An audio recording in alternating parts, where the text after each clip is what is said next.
કાશ્મીર પહેલગામ પાસે આતંકી હુમલાને લઈને મુસ્લિમ સમાજમાં રોષ જોવા મળ્યો છે। મોડી સાંજે રાંદેર બસ સ્ટોપ ખાતે મુસ્લિમ સમાજ દ્વારા શ્રદ્ધાંજલિ અને આતંકીઓના પુતળાને ફાંસી આપી વિરોધ કર્યો હતો। પાસે ગત મંગળવારના રોજ બપોરે નિર્દોષ પ્રવાસીઓ પર આતંકવાદીઓએ અંધાધૂંધ ગોળીબાર શરૂ કરી 26 જેટલા લોકો શહીદ કરી નાખ્યા હતા। આતંકવાદી હુમલા બાદના વિડીયો સામે આવતા દેશભરમાં આક્રોશ ફેલાયો હતો અને કેન્દ્ર સરકારે પણ એક્શન કર્યો છે। મોડી સાંજે રાંદેર બસ સ્ટોપ ખાતે મુસ્લિમ સમાજ દ્વારા શ્રદ્ધાંજલિ અને આતંકીઓના પુતળાને ફાંસી આપી વિરોધ કર્યો હતો।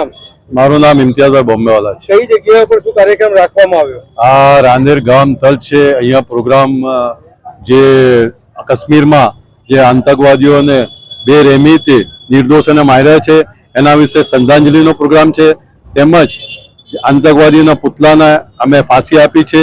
એ બધા પ્રોગ્રામ સાથે મળીને હિન્દુ મુસ્લિમ ભાઈચારાથી રાંદેર બસ સ્ટેન્ડ પર અમે કરી રહ્યા છીએ। સમાજને શું સંદેશો આપશો? દેશવાસીઓને શું સંદેશો? દેશવાસીઓ અમે સરકારશ્રીને 140 કરોડ લોકો દેશના સરકાર સાથે છે, એમાં સરકારશ્રીને અમે નિવેદન અમે એ કરીએ છીએ કે કડકમાં કડક સજા થાય, ફાંસીથી પણ જે મોટી સજા થતી હોય તે એ સજા આપે અને અમારી જરૂરત પડે તો ભારતના દેશના તમામ મુસ્લિમો અમે સાથીએ છીએ, અમે ગોળી ખાવા પણ તૈયાર છે।